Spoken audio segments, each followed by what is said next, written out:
Hi, I'm Maddie. And I'm Taylor. And welcome to our podcast, Students United, where we explore the difficulties many students face today with their many priorities of homework, sports, hobbies, friends, families, all the things that impact how we live our daily lives. It's Saturday, December 14th, and it's a beautiful sunny day here in Prosper, Texas. So Taylor, I don't know about you, but me and sleep, we kind of have an on and off relationship. Mostly off. I would completely agree with that one. Because I love it. I love it so much. But sleep doesn't really like me because I can't devote any of my time to it. In a regular school week, just due to the excess amount of work and extracurriculars I have to get done, I get on average about 3 hours of sleep a night, which is not a lot because I'm just always busy.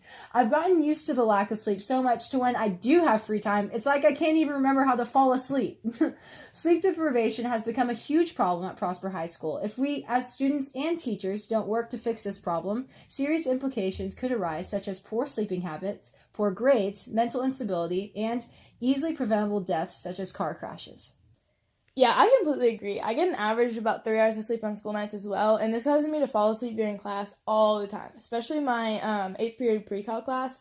My pre-cal teachers had to get on to me so many times about falling asleep in class, and there have been class periods where I've missed like the entirety of the instruction, and I had to go home and watch the videos that my teacher would post online, and this would take up an hour of time at home in addition to the homework that I already had before I fell asleep. And so this would cause me to stay up even later and then fall asleep during class the next day, and it would just be like a never-ending cycle. And there have been so many nights where I just broke down crying at 2 o'clock in the morning because I was so stressed, and all I wanted to do was go to bed, but I couldn't because I still had 2 to 3 more hours of homework to do. Yeah, the amount of times we've called each other at like 4 in the morning discussing school is unbelievable. Kind of funny though. But it's also incredibly unhealthy. Yeah, that's also true. It's definitely incredibly stressful. And just to give y'all some more information, even though we're pretty much experts on the topic, Yep. there are many pieces of evidence that support our argument, as well as many students' daily troubles. A scholarly article by the American Psychological Association in 2001 stated that, according to the National Highway Traffic Safety Administration, drowsiness and fatigue cause more than 100,000 traffic accidents each year, and young drivers are at the wheel in more than half of these crashes. This means that sleep deprivation, in fact, can be deadly. And when someone gets behind the wheel, they need to be alert and ready to be a defensive driver, but when sleep deprivation gets in the way, the driver is not at the top of their game, and they can't notice the little things that may save their lives and the lives of others. Also, the Psychological Association records that psychologist Amy R. Wolfson, a Ph.D. of the College of the Holy Cross, and Mary A. Kark-Skadden, a Ph.D. of Brown University Medical School, completed a study on teenagers' sleep schedule in 1998 and found that 26% of high school students routinely sleep less than 6.5 hours on school nights, and only 15% of teenagers sleep 8.5 hours or more. Which is what they really need. And the same study indicated that to make up for lost sleep, most teens snooze an extra couple of hours on weekend mornings, a habit that can lead to poorer quality sleep. This poor sleep quality can in fact cause bad sleeping habits to form, which can impact the teen's daily school, social, and work life. Stanford University also interviewed 17-year-old Carolyn Walworth, who often reaches her breaking point at around 11 p.m. when she collapses in tears. For about 10 minutes or so, she just sits at her desk and cries, overwhelmed by the unrelenting school demands. She is desperately tired and longs for sleep, but she knows that she must move through it because more assignments in physics, calculus, and French await her. She finally crawls into bed at around midnight or 12:30 a.m. Compared to you and me, Taylor, she's kind of a wimp. A little bit. Because we don't really cry until about 2, and then we go to bed at around 3 or 4 almost every night. But Walworth's example does show us how the stress of schoolwork never fades, and it takes way longer to finish homework than it should. Teenagers' brains are still developing and need an adequate amount of sleep, but the homework stress and the necessary extracurriculars just don't allow for the time to sleep. Everyone knows that high school is not that easy. Many students struggle with their homework and have to study throughout the day, and many into the late nights and early mornings. However, in countries around the world, the school systems are drastically different. Which one is best for both student health and education? To answer that question, we invited Yoki Siller, a foreign exchange student from Germany. All right. Hey, Yoki. So, how would you rate your social interactions at this point in time? Hey, so in my German school, I have a lot of free time. Well, I hang out a lot with my friends, and I can go to my sport like every day. It's really cool because I don't have that much homework and not that many tests.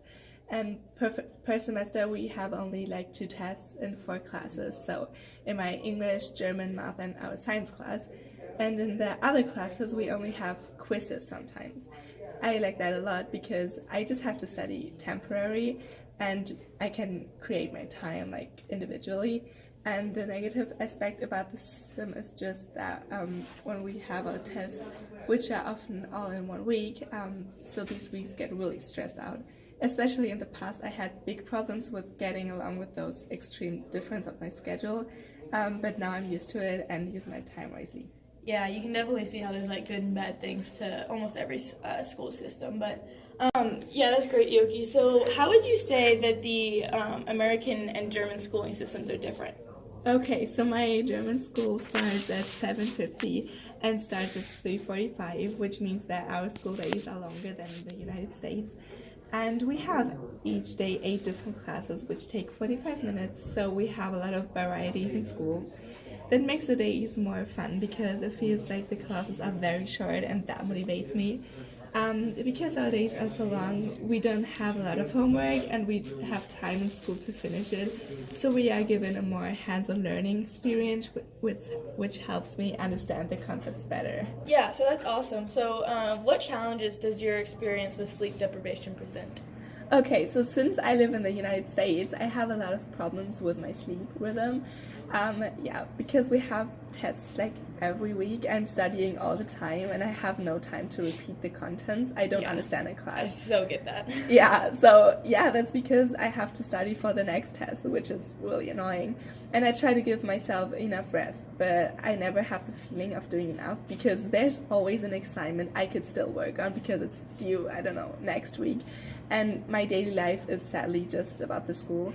And I live here since 3 months now, and I'm getting used to it, but I really miss my old sleep rhythm from Germany.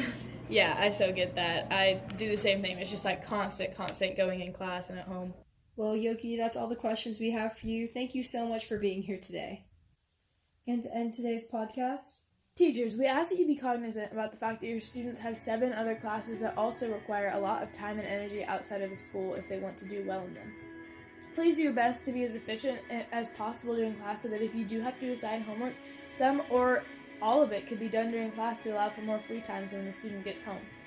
Homework is useful and necessary in most classes, but it must be assigned in moderation. It is unnecessary to have several hours of homework in one night, as too much can do more harm than good.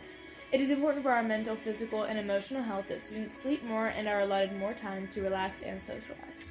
Yeah, Taylor, the lack of school efficiency is probably the most detrimental thing to any student's education and their normal sleep schedule, indicating that fixing this problem poses a great importance. Okay, well, that marks the end of today's Students United podcast. Thank you so much for joining us on this episode of High School Stress and its Effects.